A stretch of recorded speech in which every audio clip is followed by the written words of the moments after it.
Conte de fées en français. Les 4 frères. Il était une fois, dans un petit village, un pêcheur et ses 4 fils. Ses fils s'appelaient Rob, Cole, Alex et Harry.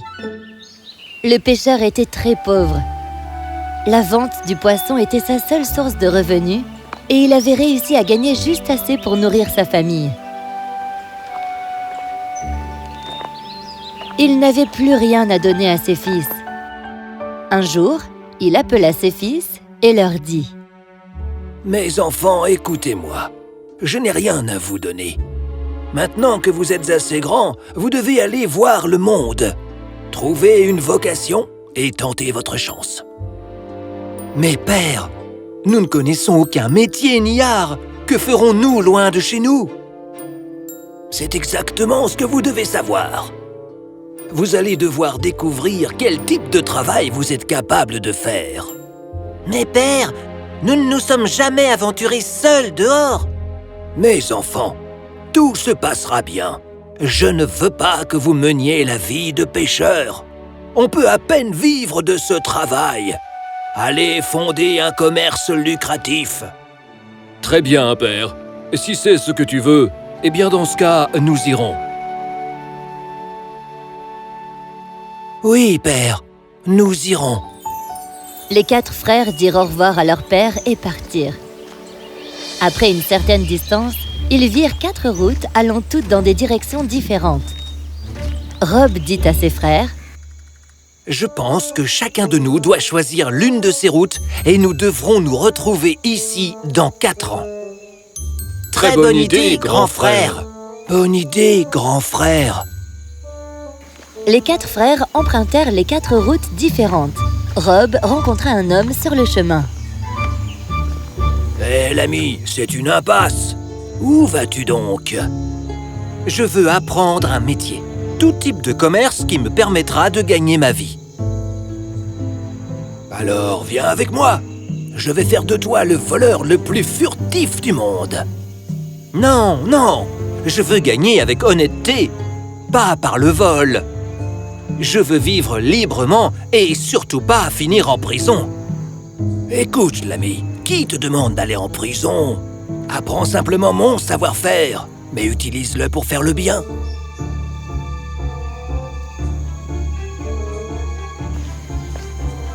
Rob accepta son offre. Il pensait qu'il n'y avait rien de mal à apprendre un métier. Alors il alla avec l'homme. Il le rendit si fort pour voler que peu importe ce que voulait Rob, il pouvait facilement le voler sans que personne ne le sache. Alors qu'il marchait, Cole atteint un endroit où une rivière coulait et où il n'y avait qu'une maison dans la région et rien d'autre à des kilomètres à la ronde. Il vit un homme debout près de la rivière. Il tenait une machine en verre. Cole n'arrivait pas à comprendre ce que c'était. Il alla chez lui. « Bonjour, mais qu'est-ce que vous faites ?»« Eh bien, avec cette machine, tu peux facilement voir les choses au loin. Cela s'appelle une paire de jumelles. Cela semble vraiment très intéressant. Pouvez-vous m'apprendre à l'utiliser ?»« Si vous voulez apprendre, avec plaisir. » Cole commença à vivre avec cet homme. L'homme lui enseigna l'art d'utiliser les jumelles. En quelques mois, Cole en devint un expert. « Tu as tout appris. À présent, si tu veux partir, tu es libre de t'en aller. »« Oui, une année entière est passée.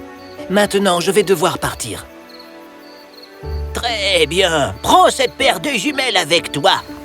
Avec elle, tu pourras tout voir, que ce soit sur terre ou dans le ciel. » Pendant ce temps, le 3e frère, Alex, rencontra un chasseur.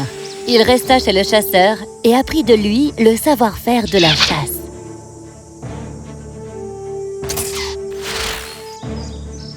« Alex, cela fait de nombreux jours que tu pratiques ici, sur le terrain. Aujourd'hui, je dois me rendre dans la jungle. Nous allons voir si tu peux viser des cibles en mouvement. » C'est entendu. Ensemble, ils atteignirent la forêt où le chasseur montra à Alex comment viser un cerf. La flèche frappa le cerf et le tua. Alex, viens maintenant. À toi d'essayer. Alex prit une flèche et la dirigea vers un oiseau en vol. Mais la flèche le manqua. Alex, tu as encore besoin de pratique. À partir de maintenant, chaque jour, nous viendrons dans la jungle pour pratiquer. Comme vous voulez. Chaque jour, le chasseur amenait Alex dans la forêt pour s'entraîner. Et finalement, Alex pouvait toucher des cibles sans en manquer une. Il était devenu un expert absolu de l'art de la chasse. Bravo, Alex! Maintenant, ton geste est parfait et tu as appris tous les aspects de cette compétence. Merci beaucoup. Vous m'avez aidé énormément. C'est seulement grâce à vous que j'ai pu progresser à un tel point. À présent, je dois rentrer chez moi pour pouvoir aider mon père. Bien sûr, tu peux partir et prends cet arc et cette flèche avec toi. Ils te seront utiles. Le plus jeune frère Harry arriva dans un village où il rencontra un tailleur. Mon frère, qui es-tu et que fais-tu donc ici? Je m'appelle Harry et je suis venu pour apprendre n'importe quel type de métier. Intéressant. Dis-moi dans ce cas, souhaites-tu devenir tailleur? Car je peux t'apprendre. Bien sûr, pourquoi pas? J'aimerais beaucoup apprendre. Harry resta chez le tailleur. De tout son cœur, le tailleur lui enseigna l'art de coudre des vêtements. Il expliqua à Harry les plus beaux aspects de son travail, comme par exemple comment enfiler une aiguille, tenir un morceau de tissu avant de broder. Il lui avait tout appris. Au fil du temps, Harry sut très bien s'adapter à la couture. Le tailleur était très heureux de son travail acharné et de sa sincérité. Et quand Harry s'en alla, le tailleur lui donna une aiguille et du fil et lui dit « Je suis très content de ton travail. Prends cette aiguille et le fil. Garde-le aussi doux que la laine molle et aussi résistant que l'acier. Comme ça, tu pourras coudre n'importe quoi et personne ne sera jamais capable de repérer les coutures dans ce que tu auras cousu. » Les 4 frères atteignirent le même endroit où ils avaient promis de se revoir 4 ans plus tard. Ils rentrèrent chez eux ensemble. Arrivés à l'heure, ils rencontrèrent leur père et lui dirent ce que chacun d'entre eux avait appris.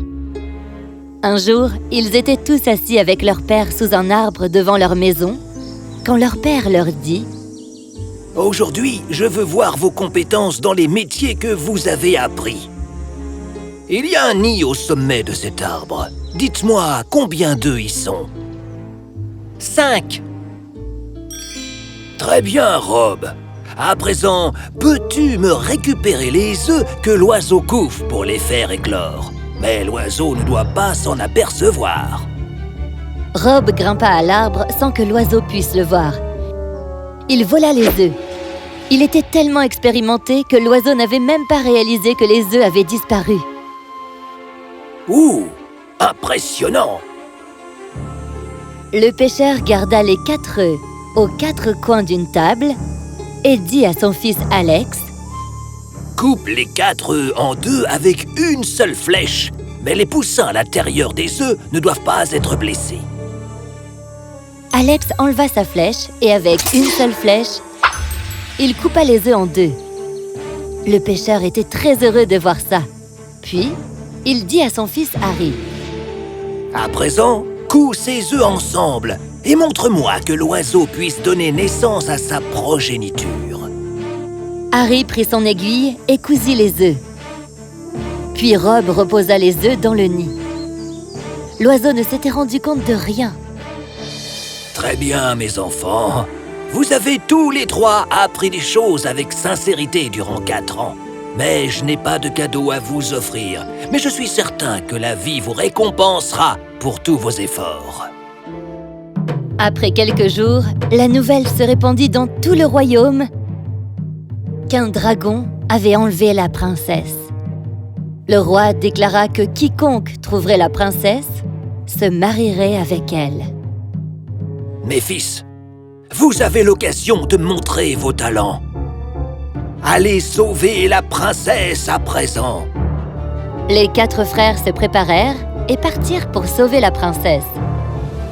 Cole regarda dans sa paire de jumelles et dit: Je peux voir où se trouve la princesse. Le dragon l'a cachée sur une île au milieu de la mer et il est assis. Il surveille les alentours.